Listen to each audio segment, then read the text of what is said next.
മറ്റാരുണ്ട് LDF അല്ലാതെ? 48 മണിക്കൂറിനകം കരാറിലെത്തിയില്ല എങ്കിൽ ഇറാനെ നരകമാക്കും എന്നാണ് ട്രംപിന്റെ ഭീഷണി. ആ ഭീഷണി തള്ളി ഇറാൻ രംഗത്ത് വരുന്നു. ആക്രമണത്തിന്റെ തോത് കൂട്ടിയാൽ മേഖലയൊന്നാകെ നരകമാക്കി മാറ്റും എന്നാണ് മറുപടി. ബുഷഹർ ആണവ നിലയത്തിലെ തുടർച്ചയായ ആക്രമണത്തിൽ ആശങ്ക അറിയിച്ച ഇറാൻ UN-ന് കത്തെഴുതി. ആണവ വികിരണമുണ്ടായാൽ മേഖലയെ ഒന്നാകെ ബാധിക്കുമെന്നാണ് മുന്നറിയിപ്പ്. ഗൾഫ് രാജ്യങ്ങൾക്ക് നേരെ ഇറാന്റെ ആക്രമണം തുടരുകയാണ്. ഫൈസൽ ഹംസയുടെ വിശദാംശങ്ങൾ നൽകാൻ. Good morning Faisal. മാർച്ച് 26-നായിരുന്നു ഒരു മുന്നറിയിപ്പായിട്ട് ട്രംപ് പറയുന്നത് 10 ദിവസത്തെ എന്നുള്ളത്.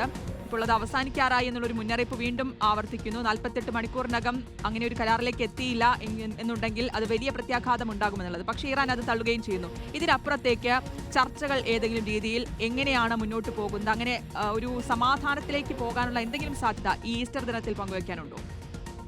ശ്രുതി, റീജിത്ത്, 10 ദിവസത്തെ സമയമാണ് അമേരിക്കൻ പ്രസിഡന്റ് ഡൊണാൾഡ് ട്രംപ് ഇറാന് നൽകിയിരുന്നത്. ട്രംപ് പറയുന്നത് ഇനി 48 മണിക്കൂർ കൂടിയുള്ളൂ. അതിനിടയ്ക്ക് ഒന്നുകിൽ ഹോർമൂസ് കടലെടുത്ത് തുറക്കണം, അല്ലെങ്കിൽ ഒരു സമാധാന കരാറിലേക്ക് എത്തണം. അതില്ല എങ്കിൽ നരകം ഇറാനുമേൽ വീഴുമെന്നുള്ളതാണ്. പക്ഷേ ഇറാൻ ഇത് പുച്ഛിച്ച് തള്ളുകയാണ്. അമേരിക്കൻ പ്രസിഡന്റ് ഡൊണാൾഡ് ട്രംപിന് പരിഭ്രാന്തിയാണ്.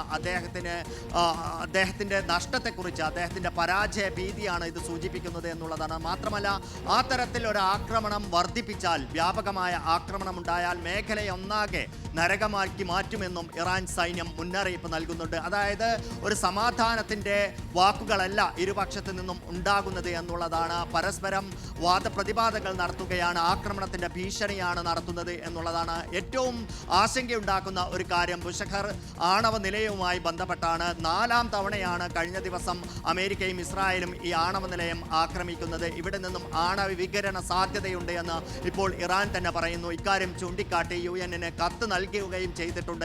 ഇനിയും ഇവിടെ ആക്രമിക്കരുത് എന്ന് ചൂണ്ടിക്കാട്ടിക്കൊണ്ട്. മാത്രമല്ല, കഴിഞ്ഞ ദിവസം ഇറാൻ വിദേശകാര്യമന്ത്രി അബ്ബാസ് അറാഖ്ചി ഇക്കാര്യത്തിൽ ഇത്തരത്തിലൊരു ആണവ വികിരണം ഉണ്ടാവുകയാണെങ്കിൽ അതിൻ്റെ പ്രത്യാഘാതം ആദ്യം ഉണ്ടാവുക ഗൾഫ് രാജ്യങ്ങളിലായിരിക്കും, ഗൾഫ് നഗരങ്ങളെയെല്ലാം ഇത് ബാധിക്കുമെന്ന ഒരു സൂചന കൂടി നൽകുന്നുണ്ട് എന്നുള്ളതാണ്. എന്തായാലും യൂണിവേഴ്സിറ്റികളിലും ആശുപത്രികളിലും അടക്കം വലിയ രീതിയിലുള്ള ആക്രമണമാണ് ഇറാനിൽ നടന്നുകൊണ്ടിരിക്കുന്നത്.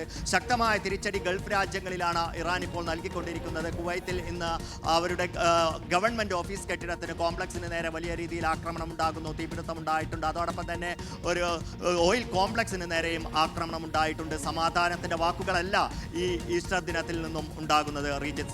ഓക്കെ, സമാധാനം പുലർന്നിട്ടില്ല എന്നുള്ളത് തന്നെയാണ് ഈ ഘട്ടത്തിലും. അതായത് 48 മണിക്കൂറിനകം കരാറിലെത്തണം, അല്ലെങ്കിൽ അതൊരു പ്രത്യാഘാതം എന്നൊരു മുന്നറിയിപ്പാണ് ട്രംപ് നൽകുന്നത്. പക്ഷേ ഇത് പാടെ തള്ളുകയാണ് ഇറാൻ എന്നുള്ളതാണ്.